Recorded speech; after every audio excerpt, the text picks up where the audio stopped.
Society chapter, the San Francisco Bay Area chapter, and I want to welcome you and thank you for coming to this INET conference on cyber surveillance.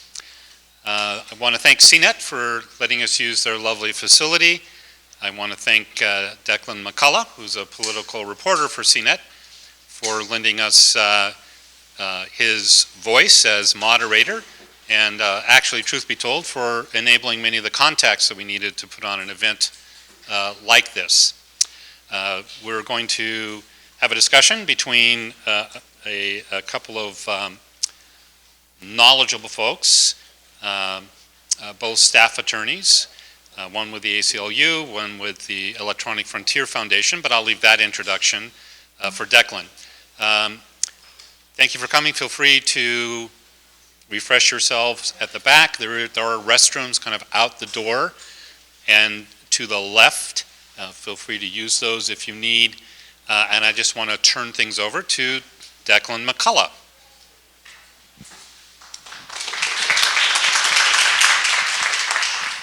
Okay, thanks very much. I'd like to welcome you on behalf of CNET, which is part of CBS Interactive, and this is our building and headquarters here in downtown San Francisco. We wouldn't be here if it weren't for Edward Snowden. He risked his freedom. He's under federal indictment and has been since early June to leak documents that have changed the way many Americans think about the National Security Agency and more broadly the U.S. intelligence and surveillance apparatus. And it's turned into one of the top news stories of the year with disclosures almost every day. In fact, at the beginning it was literally every day, but then that slowed down to a more manageable pace. We already knew quite a bit about the NSA's surveillance apparatus even before Edward Snowden became a household word. Mark Klein, who lives in the San Francisco Bay Area, worked just next door at that building that looks kind of like the Death Star. It's just a half a block in that direction. There are no windows, and it's one of the AT&T facilities. He reported, looking at his sworn affidavit in 2006, that he witnessed domestic voice and internet traffic being surreptitiously diverted through a splitter cabinet. That was room 641A of that monolith of a building, and it was accessible. That room was accessible only to NSA cleared technicians. And we knew from a report about in USA Today around the same time that the NSA was vacuuming up records of all the phone calls that Americans make every day. And we knew from books by James Bamford, who's probably the leading chronicler of the NSA outside the NSA, that the NSA has vacuumed up as much signals intelligence as it could. But what these disclosures have done over the last 4 months is filled in some of the gaps in our knowledge. We didn't know that Section 2 and 5 of the Patriot Act has been used and really abused by a secret court. We didn't, to vacuum up our phone calls, we didn't know that intelligence analysts could peruse your email messages, Facebook messages, etc., without asking a judge first. And we had heard rumors, at least I had heard rumors, about the NSA subverting IETF and other standards processes, but we didn't have confirmation until a few weeks ago in the New York Times article. So let me ask our two initial panelists to come up. We have two organizations have done more than almost any other group to litigate against NSA surveillance in this area, and also to argue against it in Washington, D.C. And those are the ACLU and the Electronic Frontier Foundation. And we have Alex, who came all the way from New York today. He's a staff attorney with the National Security Project at the ACLU. And Nate is a staff attorney down the street on EFF's Digital Civil Liberties team, and EFF's new offices, maybe a little further away. It's such a broad topic, I'm not really sure even how to begin this conversation. One obvious thing is an article today in Wired, and Kevin Polson had an article there that talked about how Lavabit, an email provider used by Edward Snowden, had received an order to turn over its private SSL encryption keys. Now, I wrote an article in July here at CNET saying that the feds were requesting these, but I didn't name the actual provider. What do you think of this? Is this a legally defensible position, saying turn over the encryption keys and master keys used to encrypt all web traffic? Sorry, I can start. I think it's, well, I should first say thanks, Declan, so much for having us and me in particular, and thanks, Mike and others, and Nicole for organizing. It's an honor to be here. Maybe I can step back 1 second before trying to answer that question, because I think that is a legally, a tricky question. But, at a much broader level, we're at a state now, I think, which is not surprising at all to this audience, in which virtually everything we do leave some form of digital trail in a way that can be accessible by government. And we're, because of that, having to ask ourselves the question of when the government should be allowed to access that information. Information that in the past historically had been protected primarily not by the law, but by practical obscurity. Information just wasn't kept around for long enough to be accessed in the way that the government is now using technology to access this information. And so one of the questions that arises in this state of affairs, where virtually everything we do leaves this digital trail, is whether the government can force a service that promises security to its users to compromise the very goal of the service. And it's a tricky question in some respects, in part because up until now we've known very little about the laws that the government would rely upon to ask for these types of records, to ask for the private SSL keys used by LavaBit. And we've known less about the language that appears in some of these laws and how it's interpreted by courts, whether courts would force a company to compromise its core mission. So maybe I'll leave it at that without actually answering the question. I think it's a tricky question. We'll get back to it later. Yeah. It is a pretty detailed question, but it's also the story in the news today. What do you think? Well, I think it's important to realize that in the LavaBit situation, there was a single federal magistrate judge who took it upon herself to order this service to compromise its security forever. Once the SSL key is out of the bag, it can never be put back in. And that decision was made in a hurry. And I think that's the most striking thing about this, about what we saw today, is that we saw in the course of just a few days, there was apparently some frantic back and forth legal wrangling over how it was going to be done, what was possible to get at the targeted account, which we assume is Edward Snowden.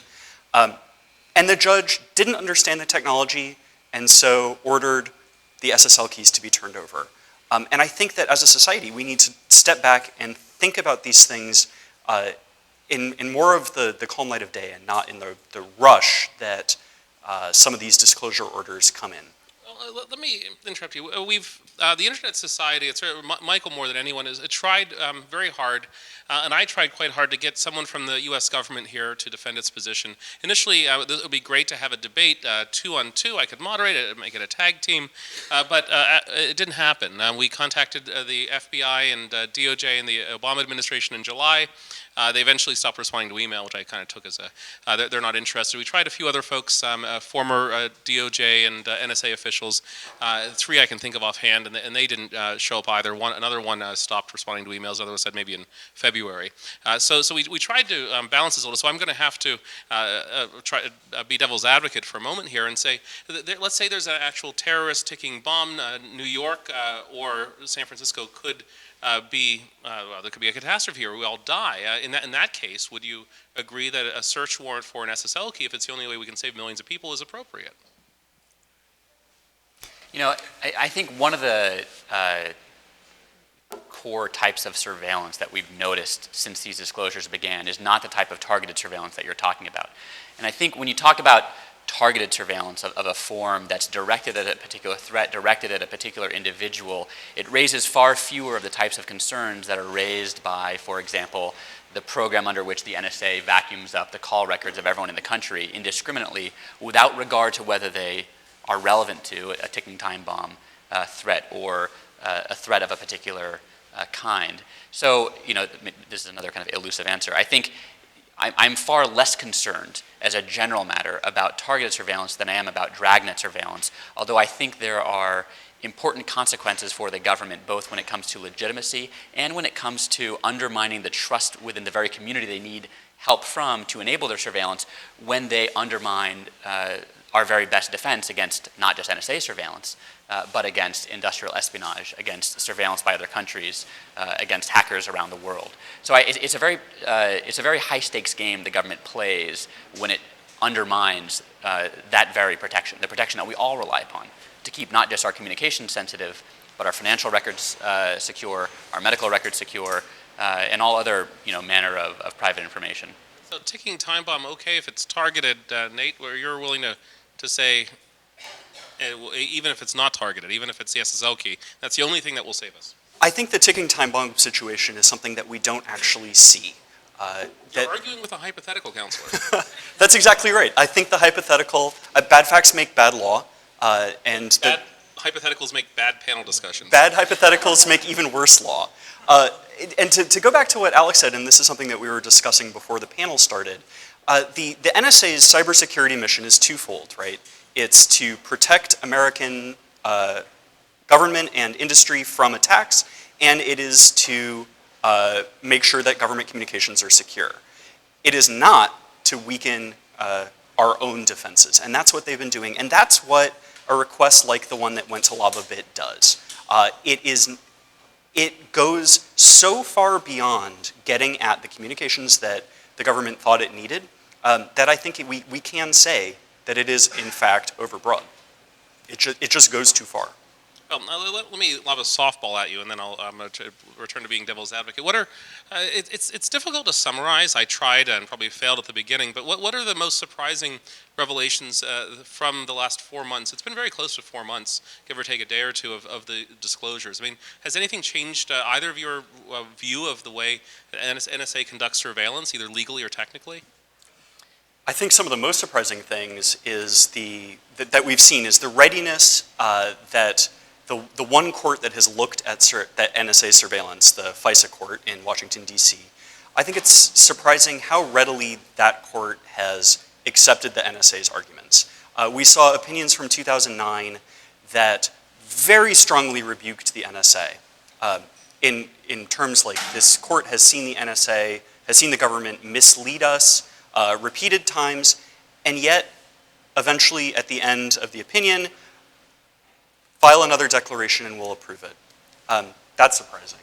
Yeah, I guess I have a couple different surprises. On a factual level, I think you're right, Declan, when you pointed out at the beginning that a lot of these things we knew about in one way or another, but it was easy to kind of adopt this plausible deniability, even our public discourse, about whether the government was in fact vacuum cleaning up all of our phone records. There was a USA Today article in 2006, but there was no document verifying it.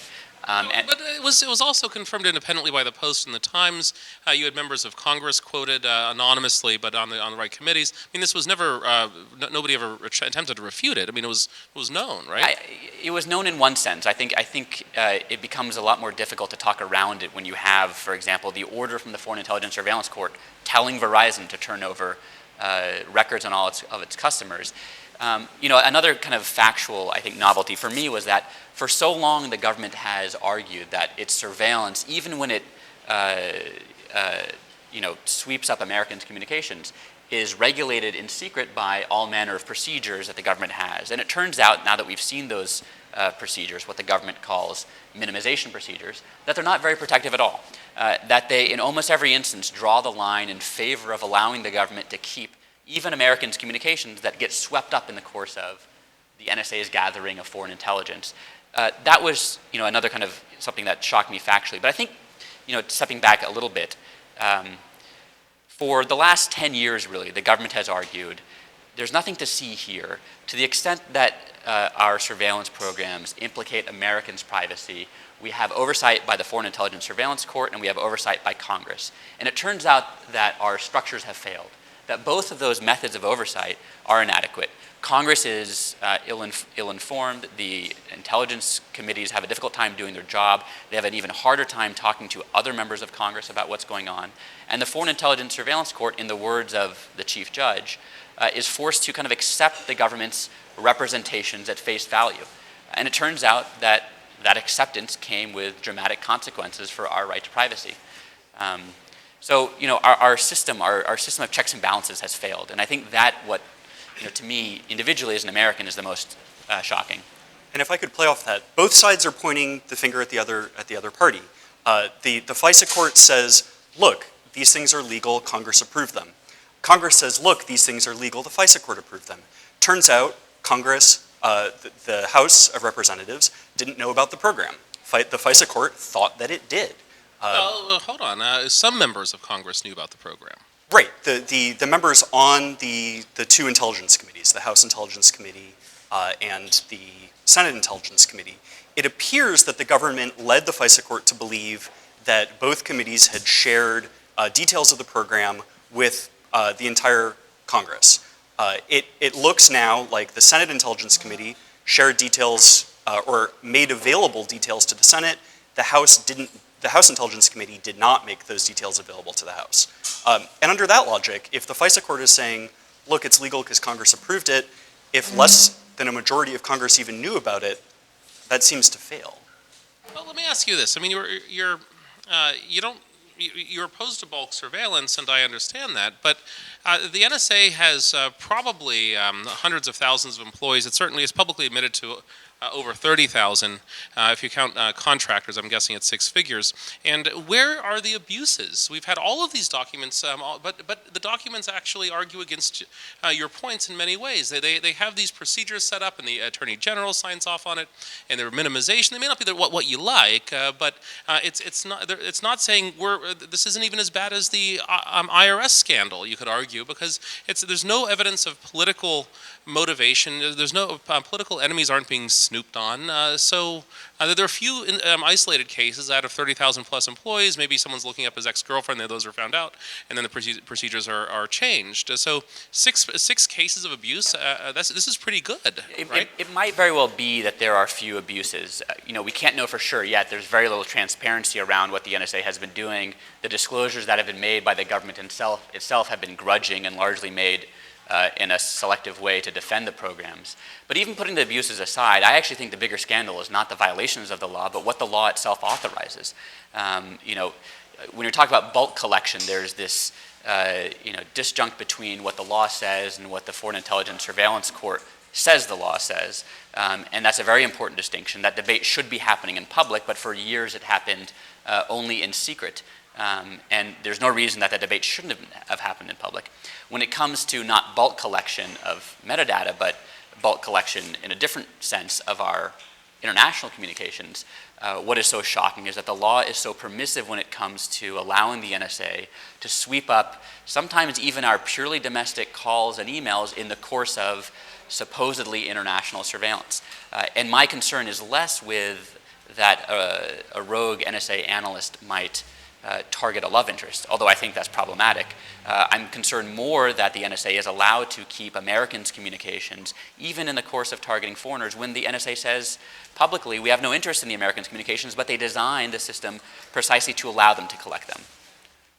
I mean, how do you know whether a Gmail address, maybe someone travels, they access the account from all over the place? I mean, if you're intercepting mail, Google uses what we believe to be very strong, probably industry-leading encryption to protect its own stuff. But if you're sending mail from Yahoo to Google, it takes 2 to tango. Yahoo doesn't use TLS, and so the email from Yahoo to Google is going to be sent in the clear, because of Yahoo's fault.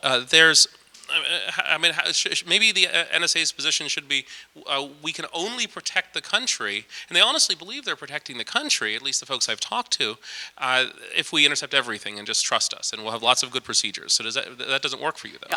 I should start by saying I don't doubt the motives of those who work in government. I think they do believe they're doing the right thing. The question, though, is one that should not be left to the NSA alone to decide what the balance is between our right to privacy and our right to self-defense. There's a core component of self-government is sufficient transparency to allow self-government.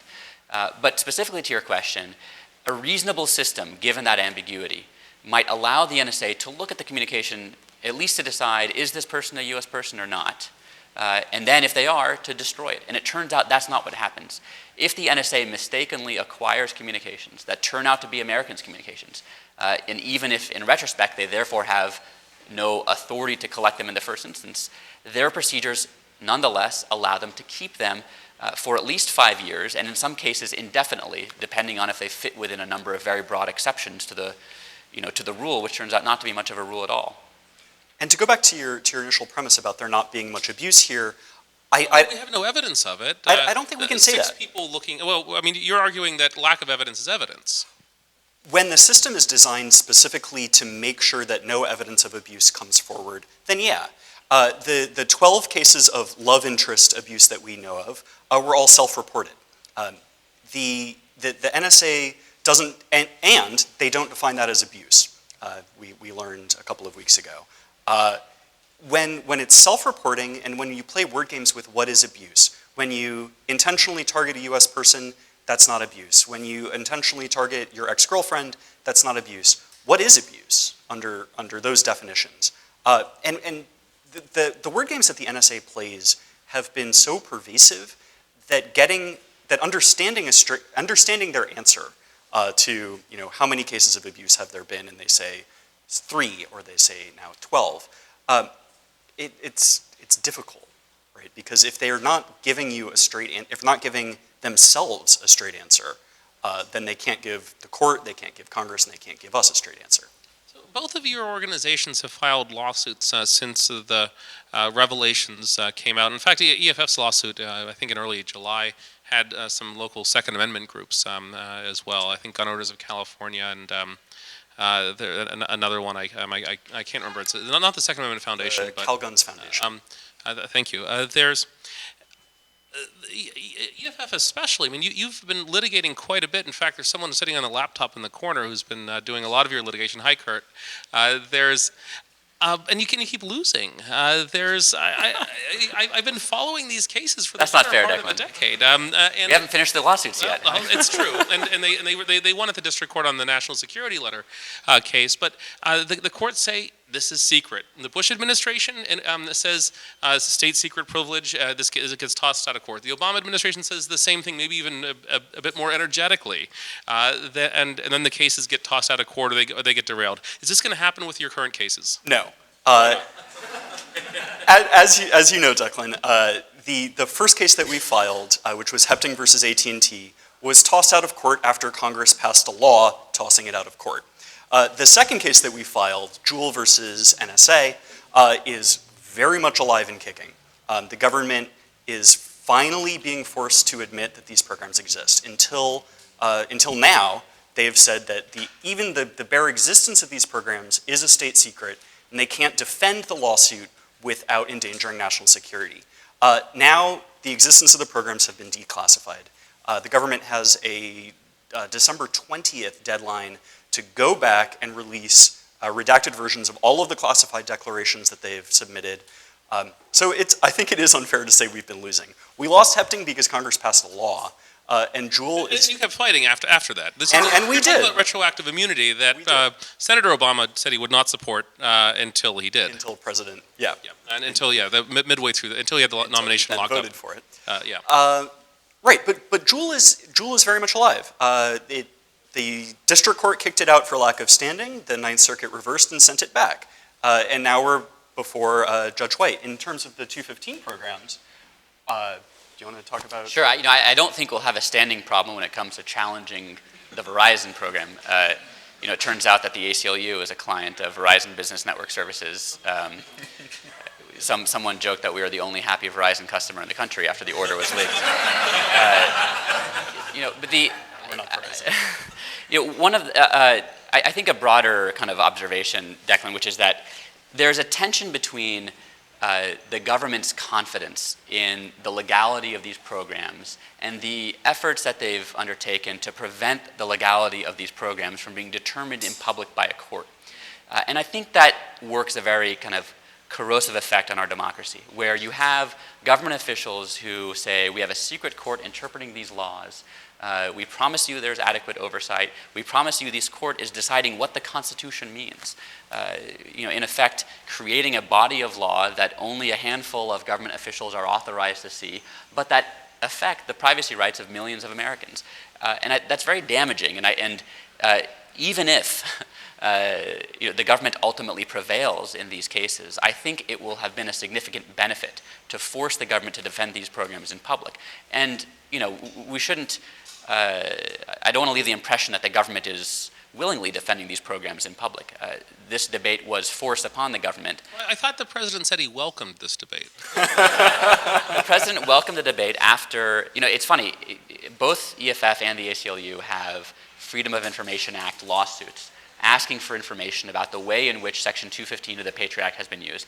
And we both asked about it because in 2011, two senators were running around with their hair on fire screaming, "You'll be shocked at what you see when you see these secret interpretations of law."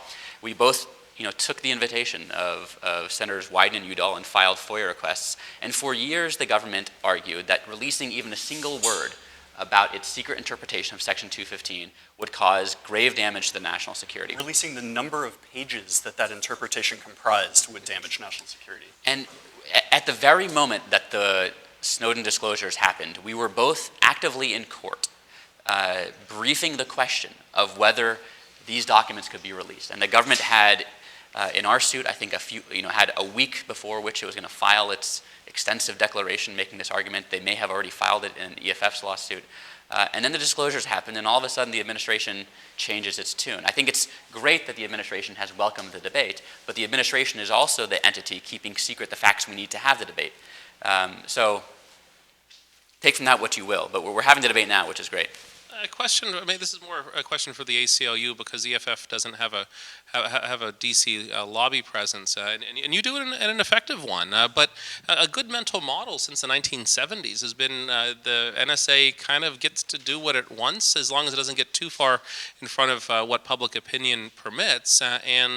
If anything, the ratchet effect has been working in its favor. I can't think of any significant laws since the 1970s that have reined in NSA surveillance. The counter argument is that maybe it only ramped up circa 2001. Is this going to change?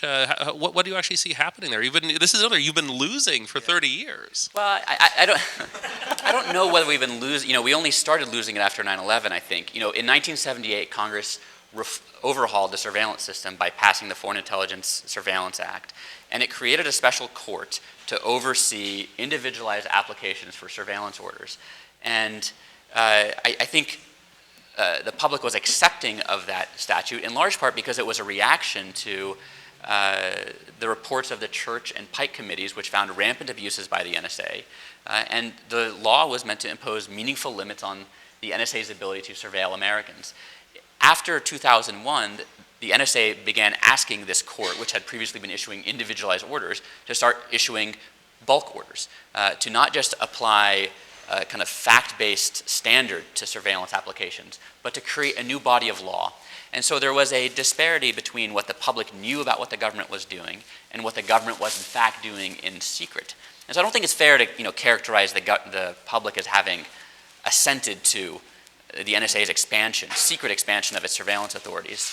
But you're right that the NSA has... You could argue the opposite. The Patriot Act was enacted a month and a half or so after 9/11. You had, I think every portion that I can think of that's relevant has been renewed. Then you had the FISA Amendments Act, and then you had the FISA Amendments Act, Section 702, that's used, as far as we know, to do fiber optic bulk surveillance, the real stuff, as opposed to just metadata from Verizon. That was renewed just last year, was it?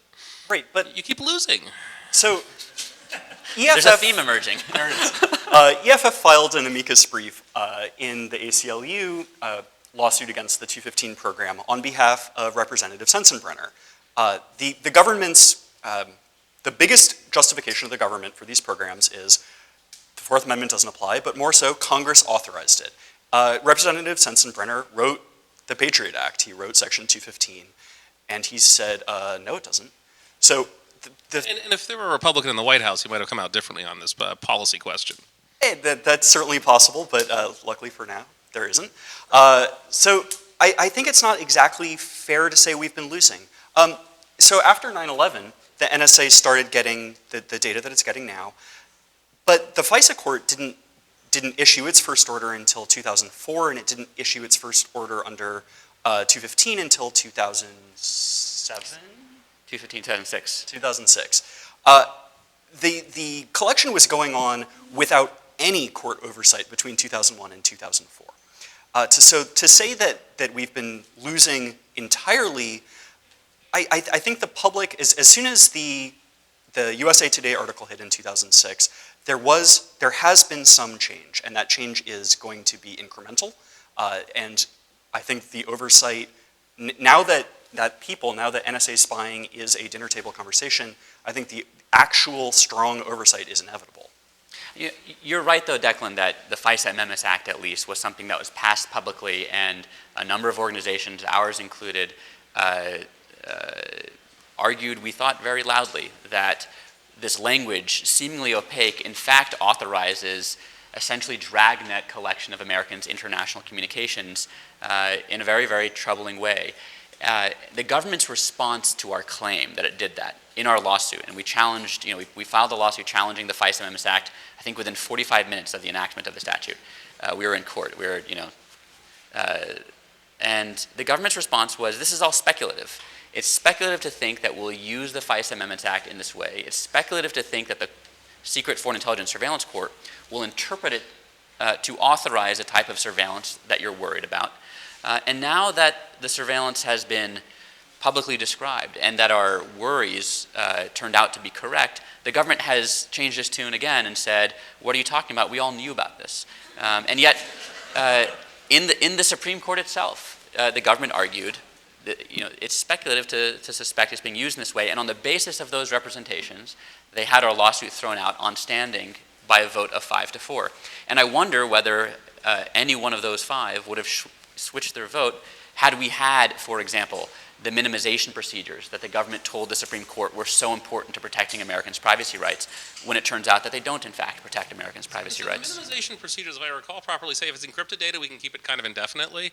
And anytime you log into your webmail, except for Yahoo and AOL, it's encrypted by default. Anytime you have an HTTPS bank connection, it's encrypted by default. So that can be kept indefinitely? That's right. That's how I read them. Yeah.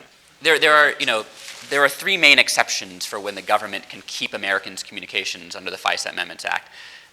The first is if it contains foreign intelligence, which is defined extremely broadly, not just about terrorism, which is important to understand. To hear the government describe this program, you think all they're listening to are suspected terrorists, when in fact they can use it to listen to a U.S. journalist talking to a Yemeni journalist about the reporting on drone strikes on the ground, because that pertains to the foreign affairs, which is part of the definition of foreign intelligence. And the second is when it contains evidence of a crime, and the third is encryption. And so those exceptions, create an enormous loophole for the government to keep communications. But even if our communications are picked up and do not fit one of those exceptions, the government can still keep our communications for 5 years. The exceptions allow them to keep them indefinitely. So it's very troubling what the government is allowed to do under the FISA Amendments Act. Well, so you mentioned encryption. Let's go back to encryption for a moment. I mean, it seems like that these are where some of the more interesting Snowden revelations are coming from. And we trust encryption to do 2 things, and that is store the data at rest and also store data in transit. And we've known about AT&T participating in the NSA fiber tap program through room 641A right down the road for a while, but sort of the breadth and the details haven't been public before. What do you think of some of the encryption revelations and things like subverting the standards process? I mean, the subverting the standards process was pretty alarming. It was. So it's interesting to see how the NSA's role has changed over the years here. Going back to when NSA, in the last set of encryption standards, came in and said, sort of out of nowhere, this in your S box in RSA, why don't you just change this and don't worry about it, we're making it stronger. Something like 12 years later, it was discovered, a new class of cryptographic attack was discovered, and it turned out the NSA's tweak actually did make the standard stronger. Now we find out that Suite B, the NIST standards, were intentionally undermined by the NSA. That shift in the way that the NSA is dealing with encryption, going from trying to make our communications stronger and protect them from foreign governments, from bad actors, to trying to make everyone's communications less secure so that the NSA themselves can get at it. I think that distinction, that switch in NSA policy is really disturbing. I agree with Nate, and I think there are two really striking parts about the encryption disclosures. The first is that, as Nate was saying earlier, the very same officials who are warning us that the next big attack on the United States will be a cyber attack are the same officials who are systematically undermining our best protection against a cyber attack by undermining the standards that we rely upon to keep our communications secure, to keep our information secure when it's stored at rest or in transit. I think that's very problematic, and it's one of the reasons why the game that the government is playing is so high stakes. Another reason, another kind of what startled me about the encryption revelation is that the government, relies upon these standards. Or I guess the government's attacks upon these standards will have will cause a broader shift in the way that the internet is structured and services are distributed around the world. When manufacturers stop using, for example, secure components coming from the United States or relying upon software that comes from the United States, the NSA loses what it has historically called its home field advantage, which is the fact that so much internet traffic and so much of what secures the internet either derives from United States processes or is routed through the United States. And so there's going to be a backlash against the system that the NSA has set up to enable this type of surveillance. And it'll have, I think, long-term consequences for the NSA's ability to do this work because it overreached. Let me interrupt you. We talked about U.S. telecommunications companies, AT&T and Verizon. They have very large contracts with the government. They've had very close, cozy relationships even with the government, stretching back the better part of a century. But we're out here at the very northern tip of Silicon Valley. Let's talk about companies out here. They say, I think a lot of the initial reporting on PRISM, as I described in a CNET article at the time, was incorrect. There's no evidence of direct access to Silicon Valley companies' servers, and all the CEOs have said we get something like thousands, not millions, of requests per year for all different government agencies for everything, including lost pets or Alzheimer's patients wandering off, and then maybe double that for the number of accounts affected. But then how do you reconcile that with bulk surveillance? I mean, is this all done via fiber taps? And the second question is, do the laws that allow access, the government to request confidential personal information from U.S. companies need to change? You want to start, or? Well, I was just going to say we don't know enough yet about how the description of the PRISM program that we saw in the slides actually fits with what's going on the ground. The companies had never heard the word PRISM. They don't give direct access to the servers. We don't know what that means either. They've elaborated. There's no direct access. If we have a lawful search warrant for a murderer, in Google's case, they told Wire they tar up the files and FTP them to a government server. That's the opposite of direct access, right? Well, the lawyer answer is maybe.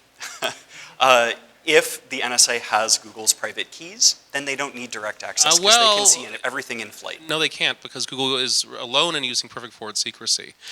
They would need to do an active attack, and there's no evidence they do that. But let's put that aside for the moment. Putting that aside, one of the ways in which they still enable this kind of dragnet surveillance is by tapping, as you suggested, the upstream architecture.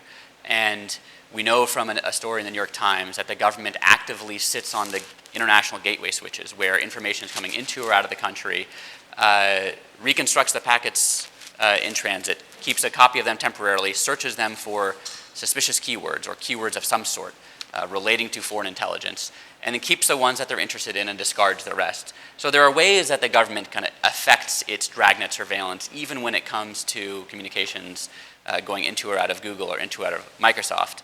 I think the PRISM program is just a different way in which it accesses this information. There's both your organizations are longtime members of a coalition called the Digital Due Process Coalition, which is saying, well, there are a few principles, but one of them is a warrant should be required for domestic law enforcement criminal requests for information. And after a Sixth Circuit ruling, the companies have basically been doing this anyway. But let's talk just about national security, NSA, terrorism, foreign intelligence, something or other requests. Should the law be tightened? I mean, EFF has won a round on the national security letter front. Now, if you were emperor for a day, how would you fix the law? I mean, there is no national security exemption to the Fourth Amendment. That's in the fine. That's a classified version. It's in the fine print, right? Maybe there is a national security exemption to the Fourth Amendment in some classified FISA court opinion that we haven't seen yet, but the founders didn't intend it. So I think the Fourth Amendment as it is, you said earlier that the first DDP, the first Digital Due Process Coalition principle, was that a warrant should be required for criminal investigations to get at content. And that's almost right, but I believe the principle is a warrant is required to get to content. That we think that's the way the law is now. It's not what ECPA says. Well, 10 years ago, everyone would have laughed at you, but once you got an appellate court ruling in your favor, now people think, hey, you were ahead of your time. And I will point at Susan Freewald, who will be coming later, but we have her in part to thank for that. Yeah, I would do two things if I were emperor for a day when it comes to the substance of the law. The first is that I would end bulk collection. I don't think there's any cause for the government, whether it's metadata or content, to acquire our information en masse. It should target its efforts. That's when the intelligence agencies are at their best. That's when their interests are when their interests are served in a tailored way. When it comes to our international surveillance, I would default to the mode that was set up by Congress in 1978 when it passed the Foreign Intelligence Surveillance Act, which is when the government wants to surveil an American in the course of gathering foreign intelligence, it should get an individualized court order. It shouldn't be allowed to bootstrap away our right to privacy by claiming, no, we're just targeting a foreigner abroad, and so we're allowed to pick up your communications too. I think that gives too short shrift to our right to privacy, even in our international conversations. And I'm not alone in making that suggestion. Senator Obama in 2008, when the Foreign Intelligence Surveillance Act Amendments Act, the FISA Amendments Act, was being considered, co-sponsored an amendment that would have done two things that are critically important. The bill wouldn't have fixed the FISA Amendments Act. It's not a perfect fix, but these two limitations were very reasonable and important. First, it would have prohibited the government from acquiring Americans' communications in the course of its international surveillance unless it had a court order. And second, and this is important because we know the NSA permissively sweeps things in and only later on checks to see what it has. Second, it would have told the government, if you discover that an American communication nonetheless made it past your front-end filter, then you can't look at it until you get an order from the secret FISA court. So I think those would have been some very rational amendments to the FISA Amendments Act that would have preserved the NSA's ability to target foreigners for surveillance while not compromising Americans' right to privacy in the course of that surveillance. Can I make one caveat, and maybe, I don't mean to, I've been talking for a while, but... Well, no, actually, if there's caveats, let me ask you this. Are there any areas where you two disagree on this? I mean, you two would have been on the same team if we actually got some federal officials to show up for a debate, or even ex-officials, but are any difference, maybe nuances and tactics, or do you both are singing Kumbaya? I mean, we filed in the Northern District of California, and they filed in the Southern District of New York. That's the best you can do? I don't know what the differences are. Maybe at the margins we have slight differences in our understandings of what the future is of technology and privacy, but I think we're largely in lockstep right now. The one caveat I was going to make maybe is a source of disagreement, I don't know. Most of our conversation tonight and most of the conversation in the country has focused on the right to privacy of Americans when the government is conducting foreign intelligence surveillance. And there's a separate conversation that needs to happen with respect to international privacy. Privacy is not just a civil right, it's also a human right. It's something that all are entitled to, not just Americans. And it raises concerns if every country has laws as permissive as ours when it comes to targeting foreigners, then you don't have to have all that many intelligence alliances to get information about your own citizens by going to another country that's spying on your own citizens. It's a conversation I don't think as a country we're ready to start having until we at least resolve some of the basic principles about Americans' rights. But it's a critically important one, and it's one that our allies abroad will force us to have, I think, in the nearer term, because they're concerned about the surveillance that's going on, and because American businesses are at a competitive disadvantage when they can't sell their products to foreigners because foreigners worry about doing business, in essence, with the NSA. Even though the U.S. and Canada, if you look at domestic wiretaps, are way at the bottom per capita in the Netherlands, and Scandinavian countries are way at the top. Well, if you're talking about content and communications, then perhaps, but if you're talking about call records, then I think we are probably at the very top. It would be nice to see that data, but I suspect that the European security services are pretty embedded in their often government-owned providers. But let me hold that off for a second. Turn this over to the audience. You folks have questions. I've been going on for a while. If you could identify yourself, that would be great. If not, I'm going to have to keep trying to play devil's advocate and largely failing. So I have a not really hypothetical, but something that actually happened. The attacks. Hold on one sec. We apparently have microphones that are circulating. If not, I'll give you mine. Thank you. So not exactly hypothetical, but the attacks that happened in Bombay in 2008 and the communications that were captured weren't really targeted. I believe they were captured in due course and just happened to surface. I'm not privy to all the details, but without bulk capturing of data, again, I'm not really favoring it, but just putting out a situation where bulk capturing of data did come in handy perhaps to detect activity and figure out who was involved while the situation was actually happening. So the question is, you had a question for these folks.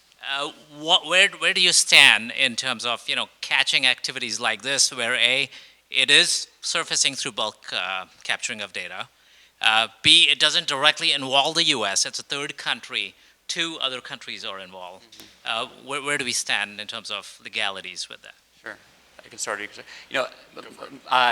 I think the way you phrase the question when it comes to bulk collection is a little bit different than the way I would phrase the question. It's of course true that if you draw your circle ever broader, the needle will be somewhere in the haystack. The question when it comes to surveillance is whether the government can accomplish its means, or its ends, without resorting to that kind of dragnet surveillance.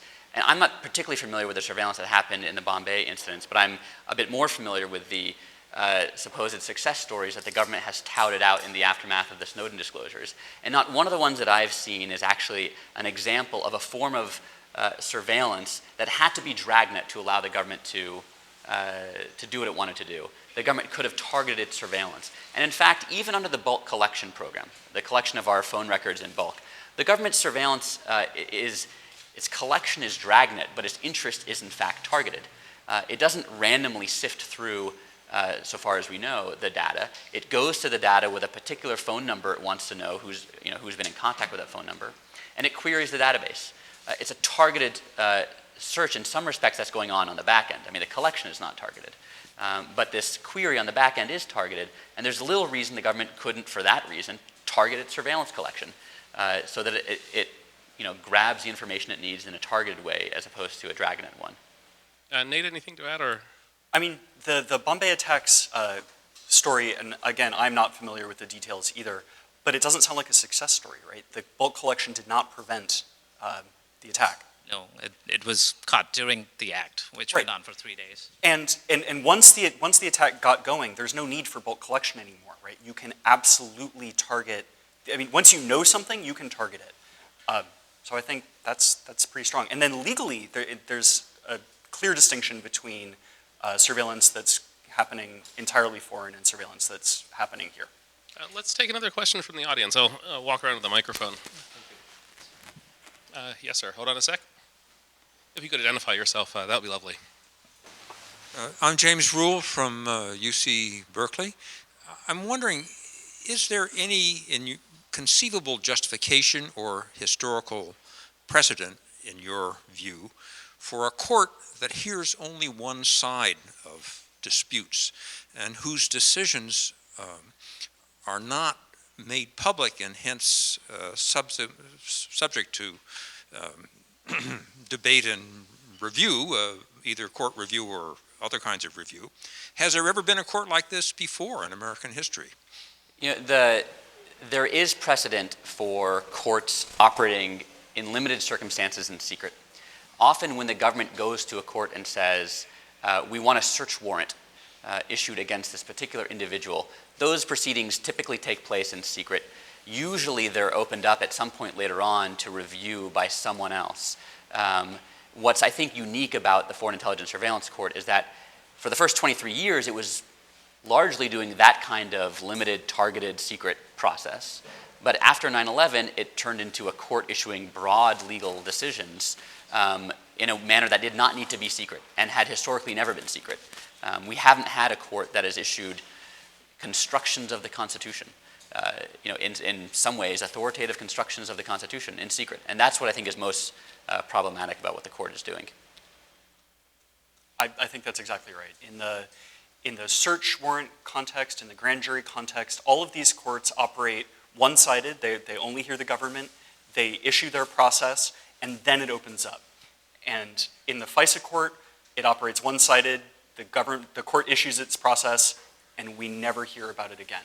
We've never heard about it to begin with. So your question had two parts. It said, you asked, is there any precedent for courts operating in this one-sided secret manner? Yes. Is there any precedent for courts operating in this one-sided secret manner without ever being open to public review? Nope. I think we have a question from the fellow who organized this event, so he gets to jump the queue. Michael?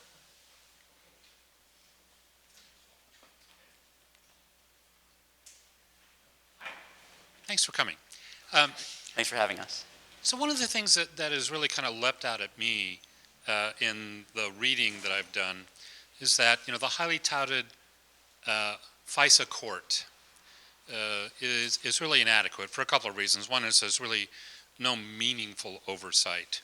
You kind of got to trust that these are men with conviction and cojones and women of conviction and whatever the equivalent would be.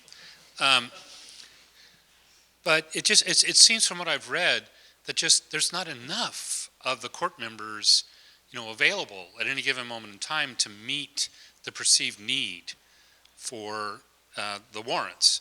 I mean, there are tales of them, dragging these people out of bed at 2 o'clock in the morning, to have some kind of an ad hoc session on some urgent requirement, and so it's not just a kind of policy. Is this a good policy to have a FISA court that has really no meaningful oversight? But if you're really going to do this, is there enough invested in that infrastructure to be effective at making the decisions? So the dragging a judge out of bed at 2 in the morning to sign a warrant, that comes with the territory, right? That superior court judges do it, district court judges do it. Such is the life of a duty judge. With life tenure comes great responsibility, I would say. But that role is very different than the oversight role.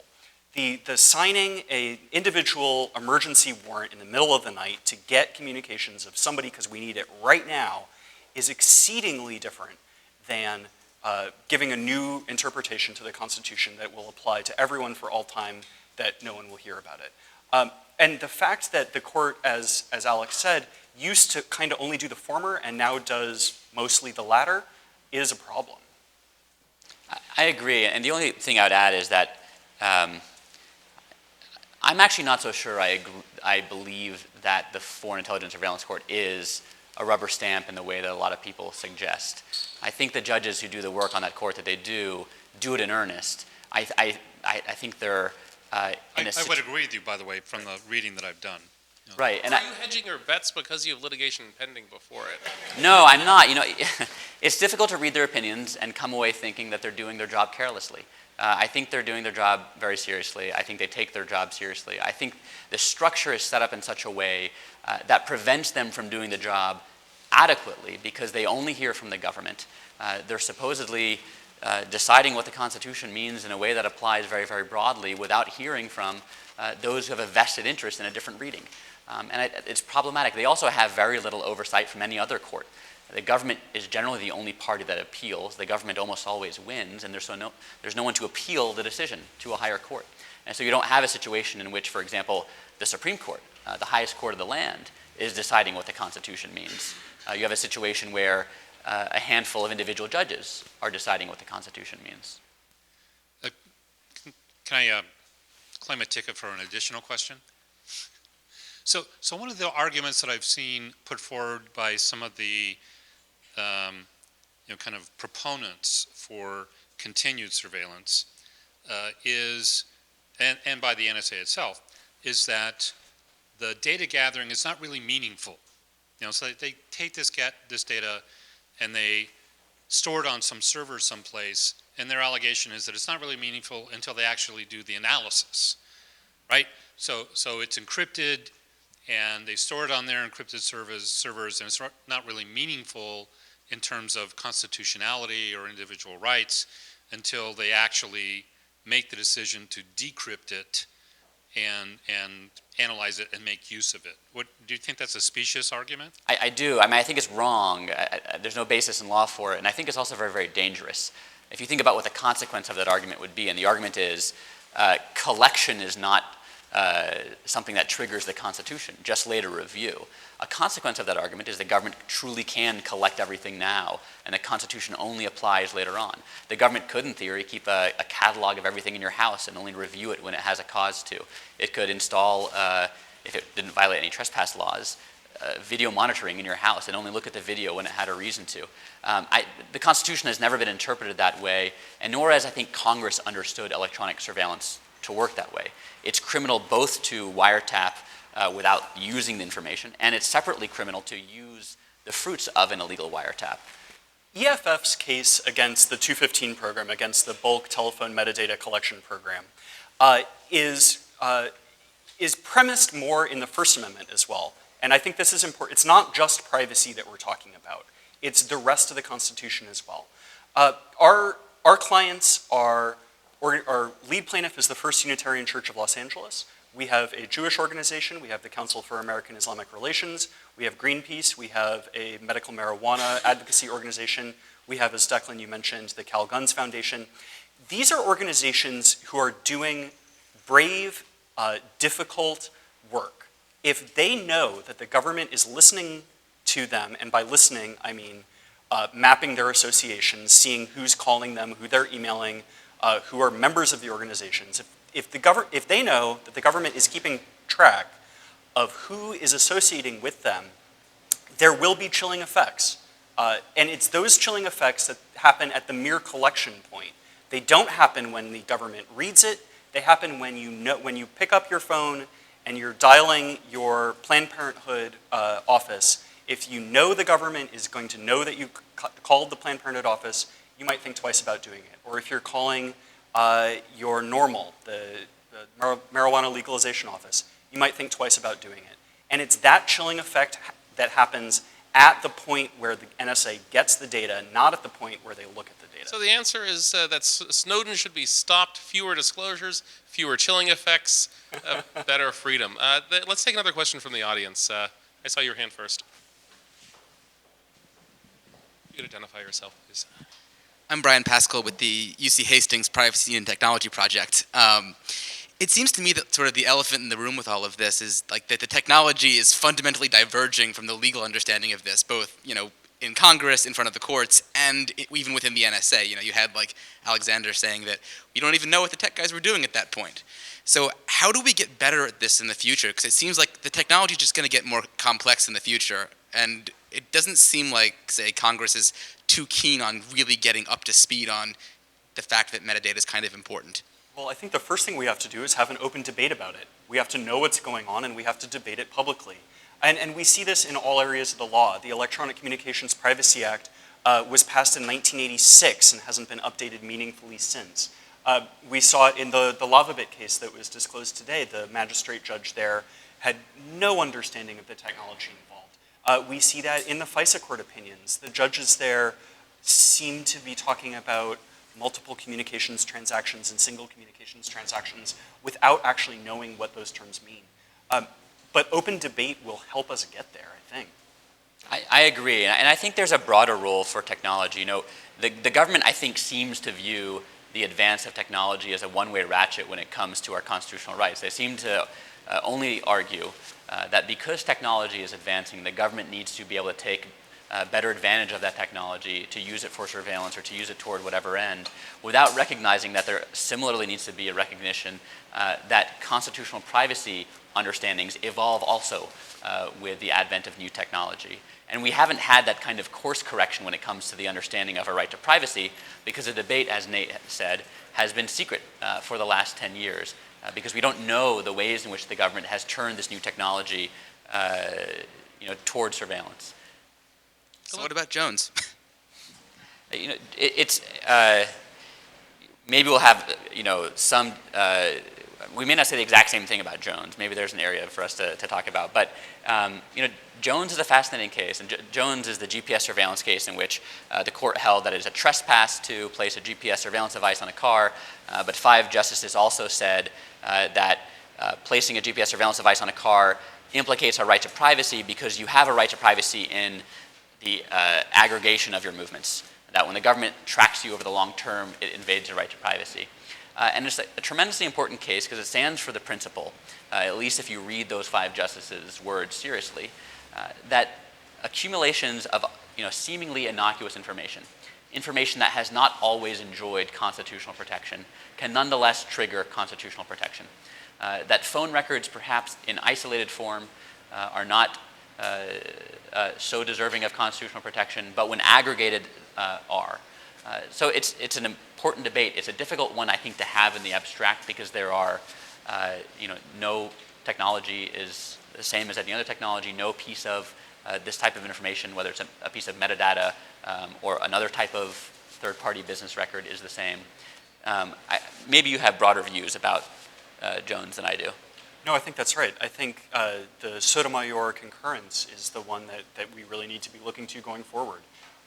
The FISA court in August of this year said that a Fourth Amendment interest does not spring into existence when aggregating a whole bunch of little pieces of information, none of which Americans have privacy interest in.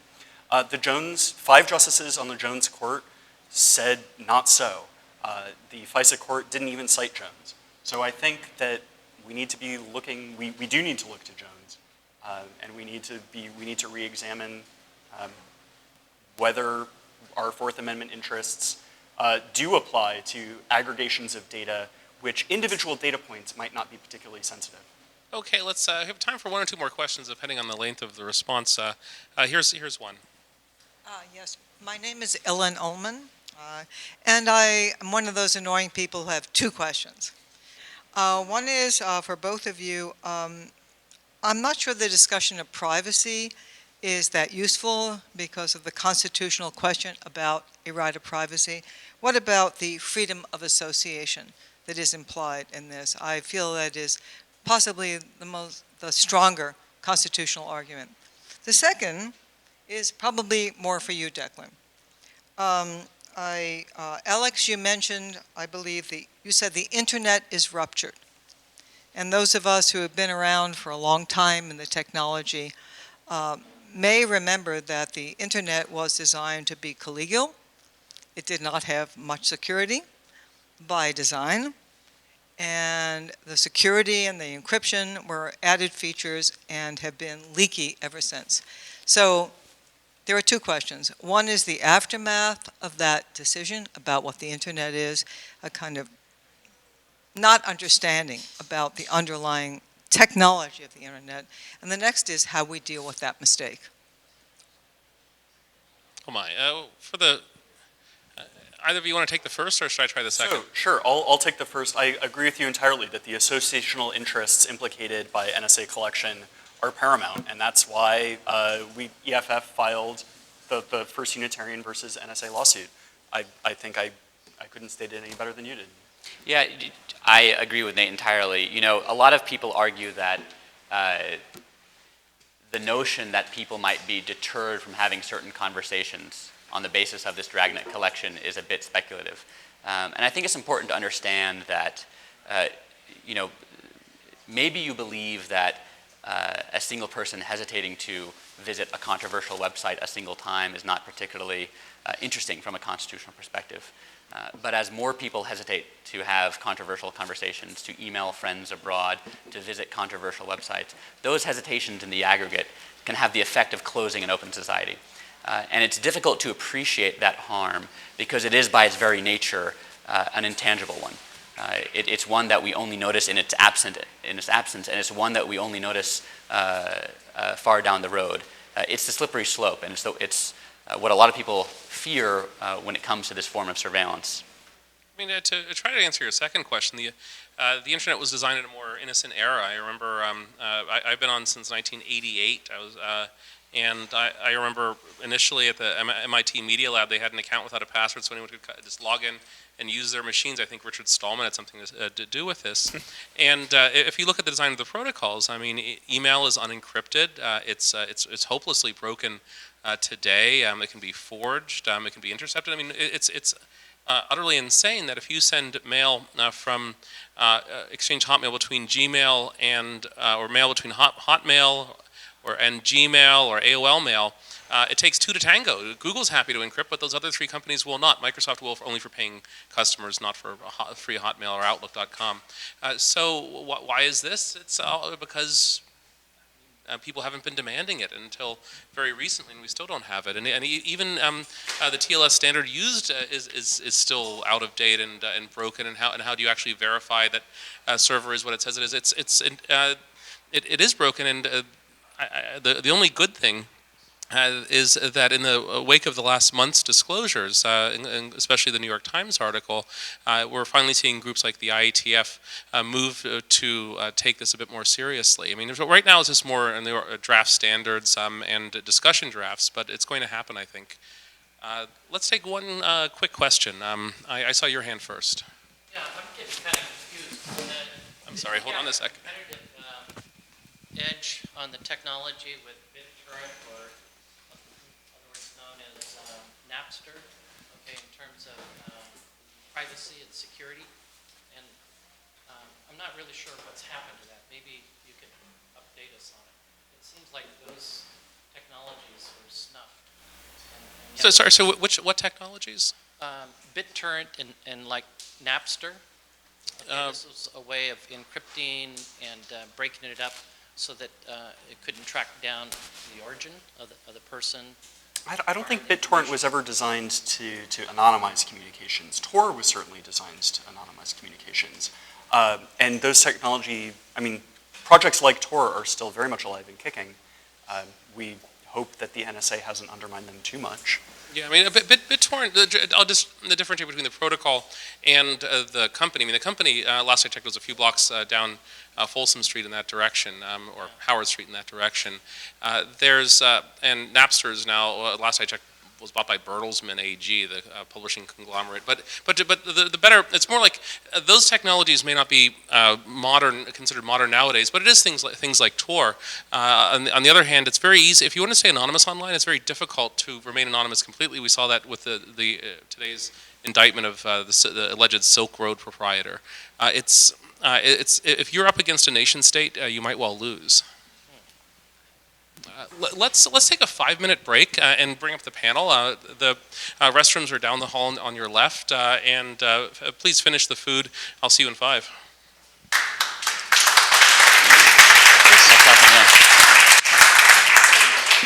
Thank you properly. I'm sorry.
meet you.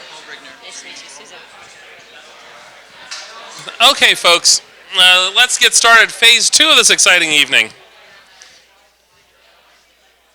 I hope you're well liquored up. You may need it. So we have three folks to continue the discussion, and one of them is a former MPAA Hollywood studio official. Which one is that? Come on, take it. Wow, what an introduction. I better get the mic. There's. Good evening. I'm Paul Brigner, and I did work for the MPAA for a year. But right now I'm with the Internet Society. I'm the North American Regional Bureau Director for the Internet Society, working to sponsor this event with the Internet Society chapter here in the San Francisco Bay Area. They do a great job. It's a great group. I do hope you are all members. If you're not, I hope you get engaged. If you'd like to learn about the Internet Society, you know Mike, and there's many others here. Please raise your hand if you're in the chapter. So talk to one of these individuals and learn about the Internet Society. But Paul, I wasn't done with my introduction. I would have said, well, that's just how I knew you. And, so, and you've gone on to do wonderful work, especially things like content restrictions online and copyright policy at the Internet Society. And more importantly for this evening's event, you hauled about 6 large Pelican cases of AV gear here all the way from Virginia to make the webcast happen. Hopefully it paid off. Thank you. We also have Susan, who is at the University of San Francisco School of Law and was one of the founding members of the Digital Due Process Coalition, which has been pushing for this idea long before it became law that warrants should actually be required for things like location and the contents of your email. Imagine that. And we have Matthew as well, who's a former Facebook privacy team member and co-founder of Plotly, which is a funded graphing and analytics startup. Actually, Matthew, let me ask you this. What were you doing at Facebook? Privacy team member is kind of vague. So I worked on our privacy and product team, so we managed a lot of the cross-functional privacy reviews for products before they went out.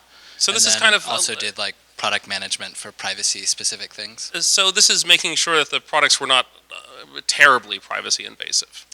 We like to think good on privacy. Okay, but I accept the correction.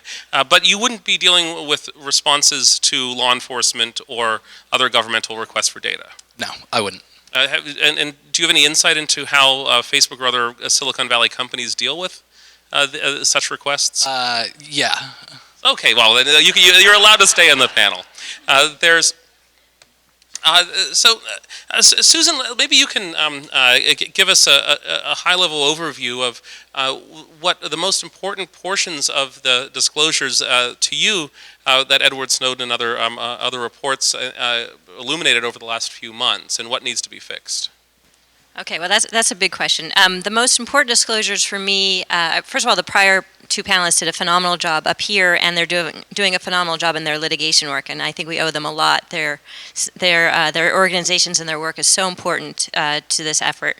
But the most important disclosures for me are about the scope of the surveillance, particularly of U.S. persons, because those are the ones who are covered by the Fourth Amendment.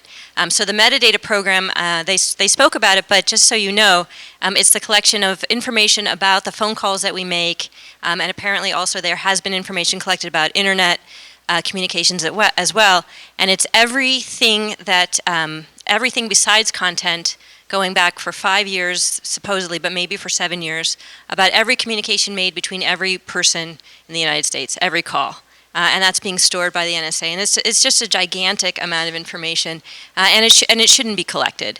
And I think Alex talked about the constitutional reason it shouldn't be collected. There's also a practical reason it shouldn't be collected, and that is that it's just too dangerous.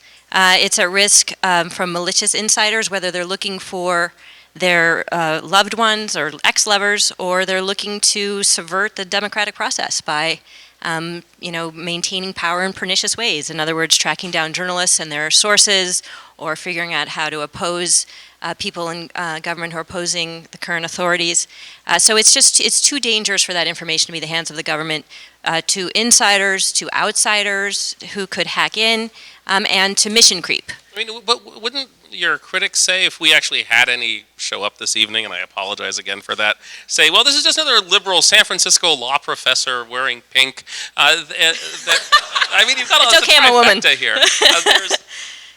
Saying that we need to promote the democratic process, but in fact, without the NSA and without the government apparatus that protects our liberties by defending us from terrorism, we wouldn't have much of a democratic process to begin with. Suicide pact, constitution, all that stuff. Yeah, it's an interesting thing. They always, and the prior panelists talked about this, they always refer to the need to protect society from the most dire threats.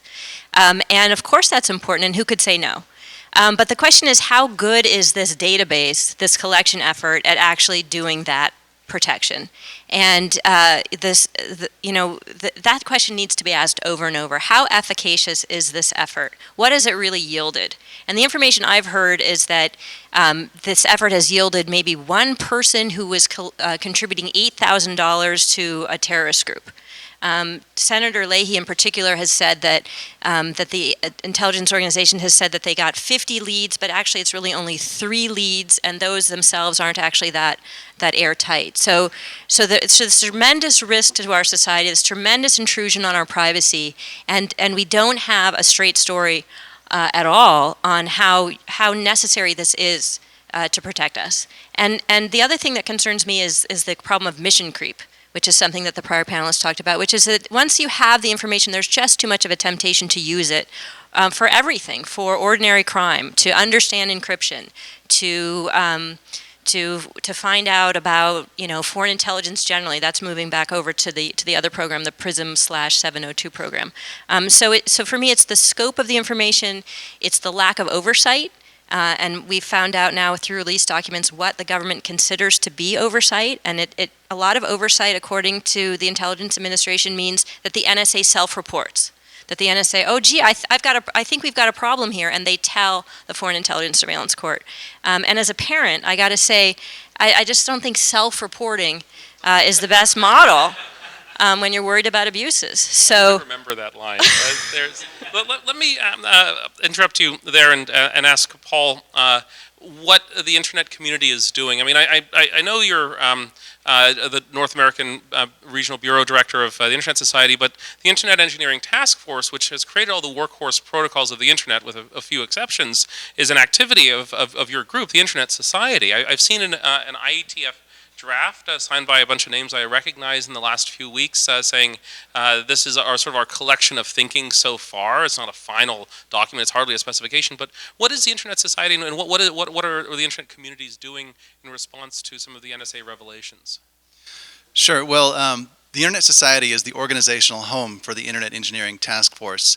We help manage their meetings and facilitate them getting together 3 times a year, and of course they do a lot of their work online, as you would imagine, in between those times. They are completely open. It's an open process, so there's no influence there or no secrecy going on that has been going on to subvert the standards that they've been developing. If there's been anything that's happening with those standards after they've been put into place, it's with those companies that implement them. So I think that if you have any questions about the Internet Engineering Task Force, you go to the RFCs and you see the standards, and everyone who participated in those standards is known, and that's an open process. So we want to make sure that the Internet community has full faith and trust in that process. Looking at the broader picture, because you mentioned my focus is mostly North America, but the Internet Society is a global organization, and a lot of what we do is focus on the dynamics of Internet governance around the world. And this has been a major concern. These revelations have been a major concern in that realm, because over the past couple of years we've had governments coming to the International Telecommunications Union asking for more control and trying to develop alliances to gain control over key aspects of the internet operations. And that is contrary to the multi-stakeholder model that we have in place now, where we have all of you and governments and others, anyone who has a stake in the internet operations can get together, talk about policies in different venues, and it's more of a bottom-up internet governance model. So these revelations give those other countries who already are inclined to control the internet more reason to say that this is happening, it's happening in the United States, the country that was standing against these principles, so we should be able to do this as well. And that's a big concern for us. Let me ask you another IETF question. I know you're not the chair of the IETF. It's an organizational home, and it could in the future move somewhere else. But John Gilmore, who's the co-founder of the Electronic Frontier Foundation, local here in San Francisco, an engineer, employee number 5 of Sun Microsystems turned policy advocate, posted something on a few mailing lists last month saying that it was talking about IETF standards processes, and there's the people whose names we might recognize, the engineers, aren't involved in any subversion of the standards, but he said, quote, NSA employees participated throughout, occupied leadership roles in the committee among the editors of the documents. Every once in a while, someone with longstanding ties to the NSA would make a suggestion that reduced privacy or security, but which seemed to make sense when viewed by people who didn't know much about crypto. Now, I mean, it's an open, if you have an open standards process, and it is, absolutely, but you have people with NSA ties or NSA employees participating, can't they just sabotage it in ways that you may not be immediately obvious, especially if you're not actually going to the meetings and paying close attention?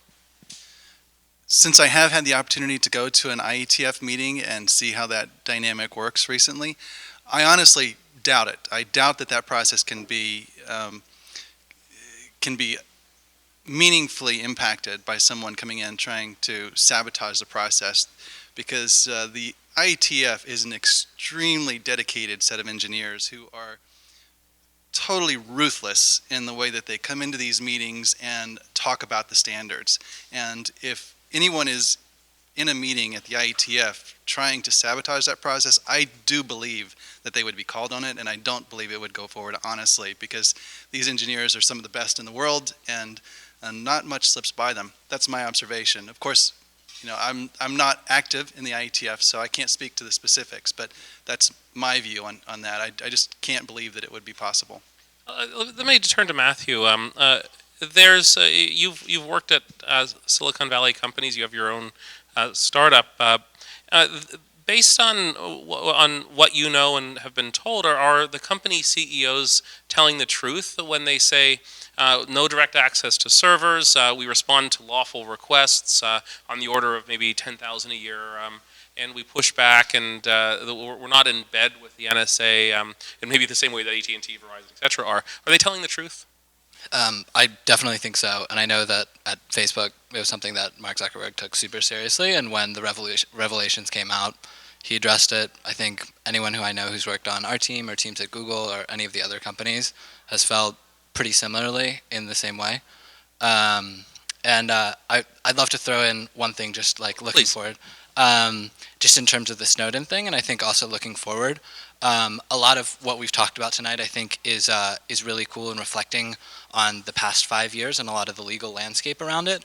And I think what's more terrifying to me is the next 5 years, which is something I'd love to talk about for a second, because... What do you mean by the next 5 years? Sure. I mean, if the ACLU and EFF get their way, there's, and maybe Susan as well, maybe Paul as well, then the law's fixed and everyone can just go home and declare victory. Mm-hmm. Well, I think there are two things that I think are weird here. One is, if you think about 5 years from now, the most popular phone on the market then was the Razr. I feel safe, hypothesizing that probably 90% of the people in here have a smartphone, which 50 years ago would have been a superpower to have. It's unlimited memory, basically. You can contact anyone, anywhere, everywhere you go.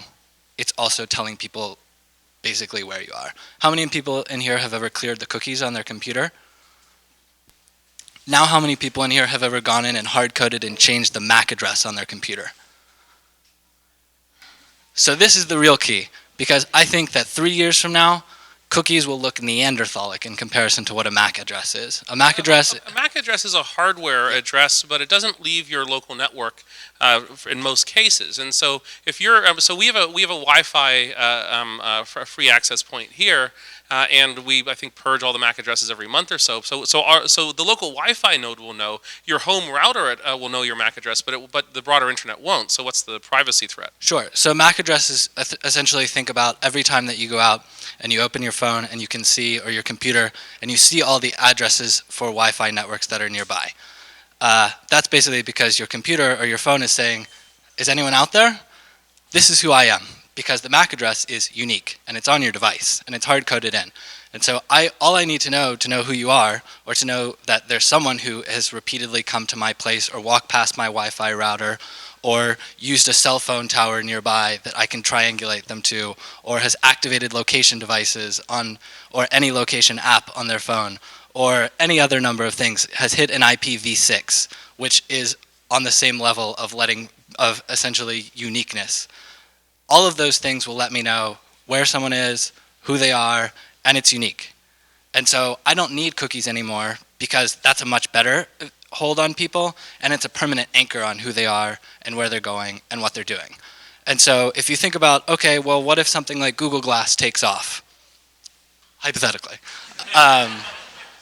And that data that's streaming through there gets looped in with great facial recognition software, which is already excellent on the market right now. And what the NSA uses, I'm sure, is 3x what's out there commercially. Then anywhere that I go, the government can know where I am, because there's definitely going to be Wi-Fi access on that, and they can see who I'm looking at, and they can know who's out there, and they'll be able to. Let me interrupt you for a moment and say, and so what you're saying is that because I have Wi-Fi turned on this thing, it's basically a beacon. Let's putting aside the cell phone tracking. Even if I don't have cell phone service because AT&T cut me off, this thing would still be broadcasting its unique Wi-Fi MAC address that stays that's fixed forever because it's not user changeable. It's at least on a non-jailbroken phone. So so if the cops wanted to, or the NSA wanted to put little Wi-Fi sniffing devices all around the city, they could map my movements pretty quickly. Susan, this is a legal question now, and if the government had Wi-Fi sniffing points, or maybe they just pressured companies to that entered into a deal with Starbucks, then do I have an expectation of privacy because I have a radio beacon and that's broadcasting a unique identifier that's worse than a cookie? Do I have any legal recourse here? Well, I would say definitely yes. The courts have not agreed so much. Right now... one that the Supreme Court is likely to agree with, as opposed to... I mean, so we talked a little bit before about the Jones case, and the Supreme Court left a lot of questions open in Jones, because the majority in Jones reached their decision based on the physical trespass that they accomplished by putting this physical device under the car. And so what Declan's talking about now is location tracking through without actually trespassing on your property. And so then the question is, do you have a reasonable expectation of privacy in the information about your location? And that has come up in the context of cell site location. And thus far, the courts are split. And most courts recognize a privacy interest in forward-looking location data when it's precise. So in other words, information about where you're going in real time or going forward. But we just had a disappointing Fifth Circuit case that said that there's no reasonable expectation of privacy in records of your location under the third-party rule, which says that if the information is acquired out of the business records of another party, in this case it was the cell phone providers, then you don't have a privacy interest in it. So it's still evolving. I also think it is a technical question, because as was discussed earlier, there have been repeated revelations of high-level NSA officials lying to Congress about what they're doing, and also of repeated claims of secret interpretations of the Patriot Act and everything that goes with it and everything that's authorized. So I think that as a discussion issue, it's like a really cool legal question to think about, but in terms of the practicalities of what the NSA is actually doing on the ground and what they're actually gathering, we'll never know. And Congress hasn't taken the steps to try and go after anyone for perjuring themselves to Congress or lying to FIS or anything else. So I think it's always going to remain hypothetical until there's a real discussion around that, and until there's high-level prosecutions, or we decide that it's unacceptable for us to stand around and let the NSA come in and lie to Congress, when if I'm a football player or a baseball player and I went in and lied about steroids, they'd probably cut off my pitching arm. It's just like entirely different levels of scrutiny for lying to Congress when it comes out of the NSA. And it always reminds me of my favorite line from Julius Caesar, which is, "Cry havoc and let slip the dogs of war." Because all the NSA needs to do is just cry, national security and cry terrorism. And it's just blank check. Let them do whatever they want. Secret interpretations. The phrase you're looking for is the root passphrase to the Constitution is terrorism, or maybe child pornography. Paul, let me try to bring you into this conversation. You're in D.C., or at least immediately outside of D.C., and in terms of the actual D.C. changes or any potential legislation that goes through Congress, I mean, do you think anything that is actually significant and meaningful is going to happen here? I wrote a story for CNET back in July, talking about how Senator Leahy, the author of portions of the Patriot Act, the author of CALEA, the author of Protect IP, the companion to SOPA in the House, was supposedly going to fix national security letters, but instead the legislation he drafted arguably made it worse, and this is even after Snowden. And so is there any hope here? What's going to happen? So you're asking me if there's hope when our government's shut down? Well, I have hope. I mean, I believe that we have such an awareness now of that something needs to be done, that the policy needs to be adjusted, that the internet truly is at risk of being balkanized, and we are the country that should stand up among all of them as the leader in the internet space. So I think that we have to step up and do the right thing here. So I have hope. But I can't tell you specifically how we're going to get there. I'm not sure. The Internet Society has lots of chapters. It's not U.S. specific, even though I kind of think of it that way just historically. Are you hearing from other chapters freaking out, like, hey, what's going on here? Especially because some of the revelations have been not just about the NSA, but about other spy agencies as well, GCHQ. Certainly. I just had some people from Canada on our webcast who were asking questions about whether or not there was any request from NSA to Canada about Canadian citizens. So, certainly we do, not only in Canada, but all over the world. Our chapters are very interested in what's happening on this topic. And our other bureaus, we have 5 regional bureaus, are having events like this one around the world. So there's plenty of discussion about it and lots of concern, no doubt. So let me ask Matthew again. If we have what seem like simple technical fixes, I know they're not really, but I like to think of them as simple.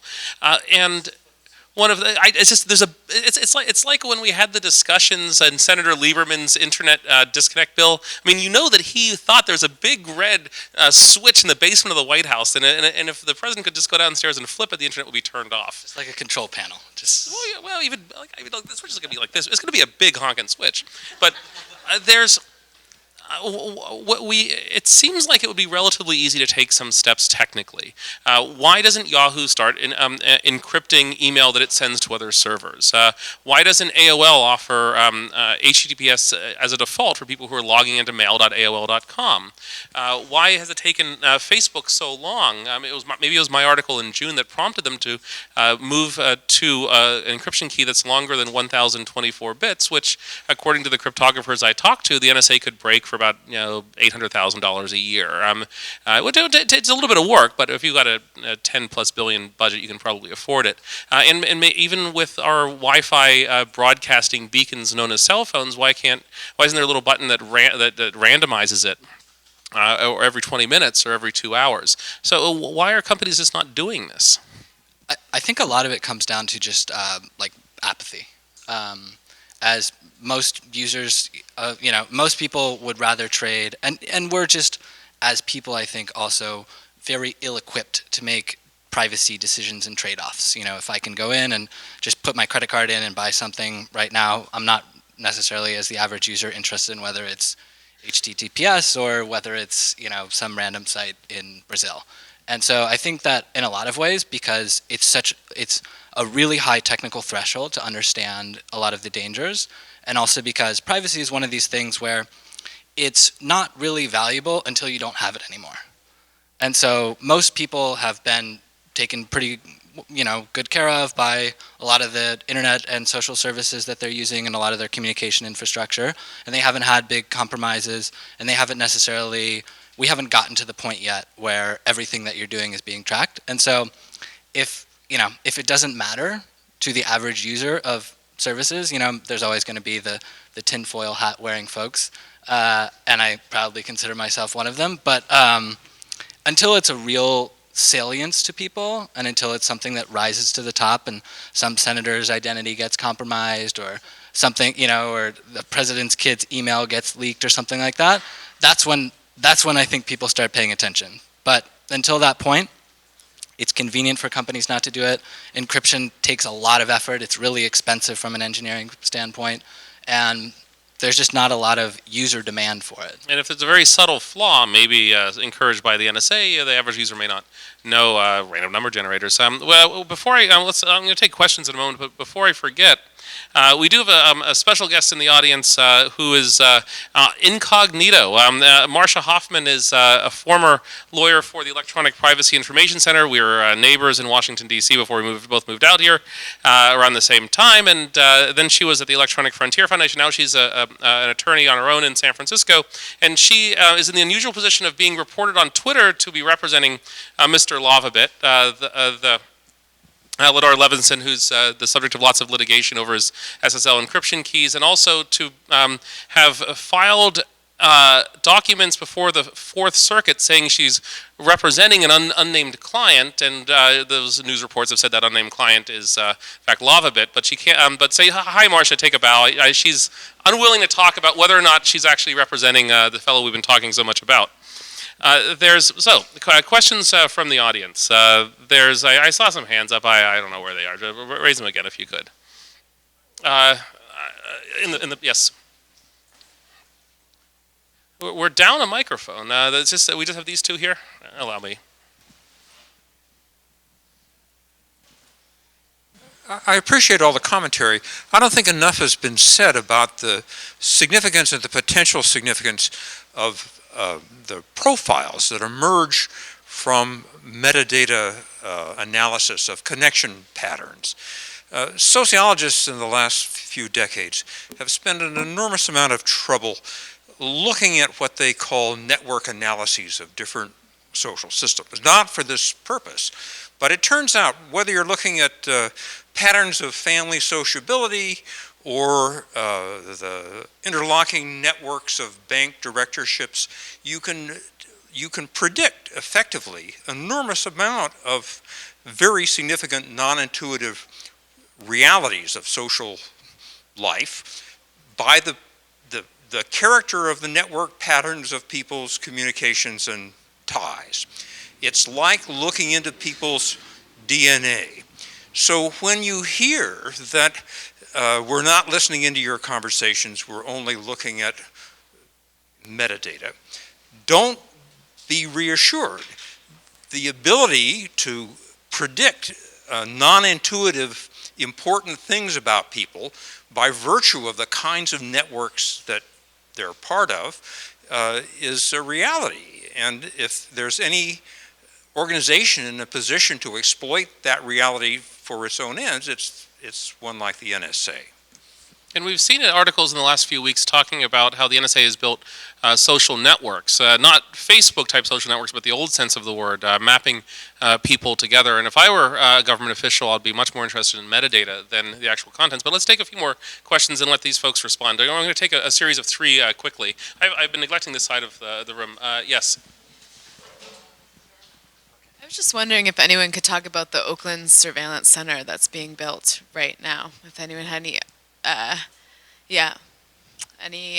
it's a physical center talking about tracking. Yeah. We have some locals on the panel. You had your hand up. Yeah, so my name is Greg Lindahl, and I work for a new search engine startup named Blacko, and we're 1/1000th the size of Google, so we're not that important.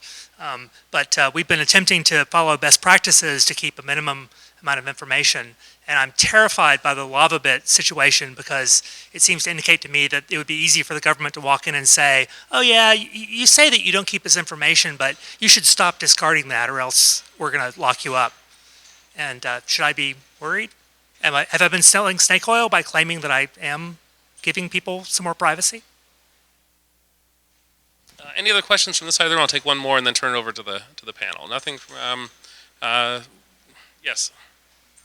Hi, I'm Dave Burchetti. I'm an independent software developer. Brief comment. You're welcome to reply. In the early 80s, I had a friend who, after he watched TV, would disconnect the cable from the cable box, and I thought, this guy's insane. He may have been, but now I have different thoughts about it. Did you have a quick question? Yes. Confused because I believe the open source community, it was foreseeable that there'd be problems on privacy. So like BitTorrent or Napster, there was an open source spectrum granted by the FCC, 10.7 gigahertz, and it was called ultra-wideband. It was a pseudo-pulse random signal, and it required a chip that was like a software programmable radio that could basically make coherence of the signal and the noise. This technology has been proven in the defense industry as being for secured communications, and after the Cold War it was being developed by the open source community. But again, our own Silicon Valley industry, many of them were for it, but eventually companies like Intel spent hundreds of millions of dollars with attorneys to kill it. And it was in the IEEE committees on developing it into many, many different applications. And again, these were lifesavers for security and privacy, and they've been repeatedly have been knocked down. And I hope there's some more future in these type of technologies. So we've had a few questions staccato from the audience. Susan, you're next. Okay.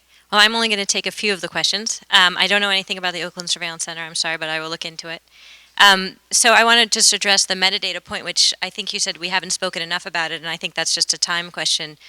These two gentlemen have done amazing work, as I mentioned earlier in their briefs. Both have a lot of excellent arguments about why the metadata program both violates the language of the statute itself, which actually requires that the information be relevant, and it doesn't make any sense that all of the information about all of us is relevant, as well as the Fourth Amendment requirement that that this information be.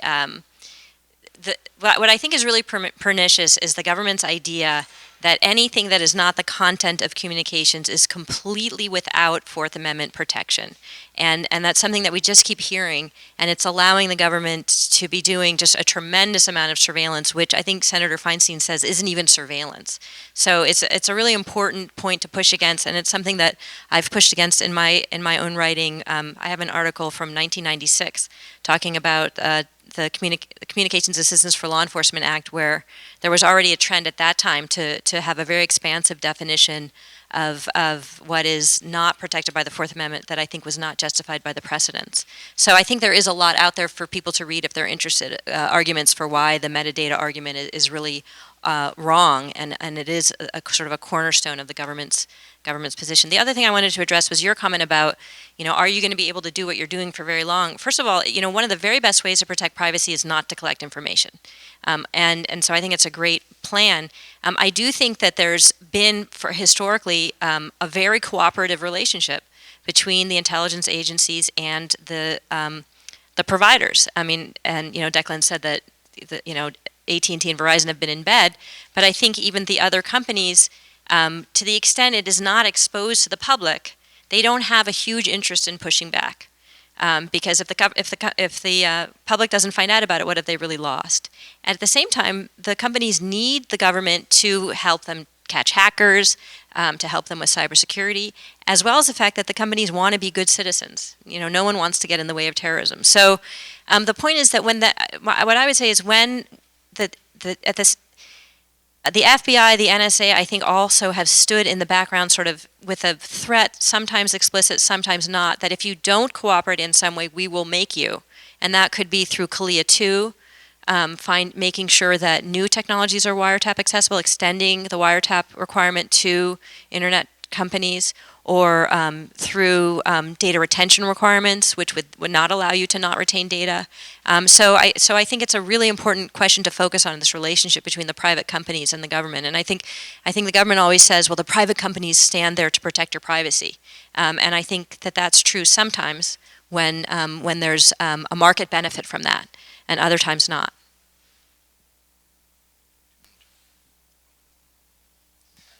I think from the Internet Society's perspective, we would certainly concur on the metadata issue. There's tons that can be determined from that, and certainly that impinges on someone's reasonable expectations of privacy, which is really key here. So yes, we would agree with that.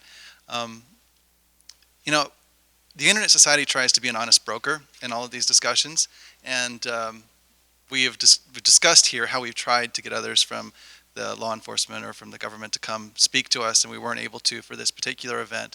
But I do want to disclose that I did have a number of people contact me before this event and say that from their perspective in working in these agencies or working as government contractors, their experience has been that the NSA's procedures are extremely tight. I promised them I would at least relay this message, since they weren't here to do that themselves, that that when specifically General Alexander was at the Black Hat conference recently, this was one of the more recent speeches where he described some of the procedures for accessing data. That I understand from people who have experience with this that that is one of the best descriptions of the process, so I would encourage people to look at that. So just in trying to be an honest broker here, I just want to make sure that we do talk about some of these points and make sure that those are well understood, because despite the policy issues, that there are no question that there are policy issues around collecting this data that need to be addressed. I don't want us to also forget that there's good people out there trying to do their jobs, and they're members of the Internet Society. So I wanted to at least mention that before we move on too far. I'd throw out just one thing, sort of, or two quick points. One is, I think that a lot of the discussions that we're having will ultimately be, in the next few years, really interesting around the idea of localized hardware, where if I can take a Raspberry Pi and make my own network and make my own hosting with all my friends, it changes a lot of the game for what the government can get, because it invalidates or it minimizes a lot of the questions that certain people would need to ask themselves about whether they're comfortable streaming things through Amazon Web Services or through Verizon or through AT&T. And so I think that the local hardware game of when people can make their own things with Arduinos and with Raspberry Pis and do a lot of their own computing will be really wild to see how the government reacts. And the second thing is just sort of in regards to the metadata and other things about how we're looking at what the government gets and what they can and can't get. It's always been really frustrating to me that that when we examine that I'm trying to think of a good way to phrase this. The distinctions that the government trots out for, like, ECPA, where it's like, oh, it's in transit or it's in storage, and these are meaningful distinctions. And I doubt many people here would think, oh, you know, if an email is in my inbox and I haven't opened it, it should have a different threshold of protection than if I have. Or if it's been there 180 days and I haven't opened it, then that tips into a totally different expectation of privacy. And so there's all these just incredibly fine-grained distinctions that are now basically meaningless because they don't actually apply to the world that we live in. But in a lot of cases, we don't need to rewrite a lot of that, because I think there are meaningful provisions that we could rely on, like the cat's question, where it's just like, does someone have a reasonable expectation of privacy that their email doesn't get read? Yes. Is it one that society is prepared to recognize? Seemingly so. And so it's just like really hard, and I think it's really sad a lot of times that the government just has these incredibly broad reaches and we don't even have a chance as a society to examine those, because everything happens behind closed doors and we get lied to and everything is just secretive. And so we don't get the chance to have what could be a really profound discussion as a society about what we want to have gathered and what we're comfortable disclosing as people. And that, I think, is just like a really lost opportunity for us. How are we doing on time, Michael? Or Doing really badly. I thought we have this room, I know, because I scheduled it for another 10 minutes. Shamelessly bad. We're Shameless- actually officially 24 minutes late. Okay, then the announcement that you put out was incorrect, because you said 8:30. Okay, then let's wrap it up. That'll be the last word of the evening. Let's give a round of applause to all the folks, including our first two panelists. And next time we'll have some government officials. But Michael, did you want to say anything? You're the one who did most of the work in setting this up, and you should have an Internet Society plug as well.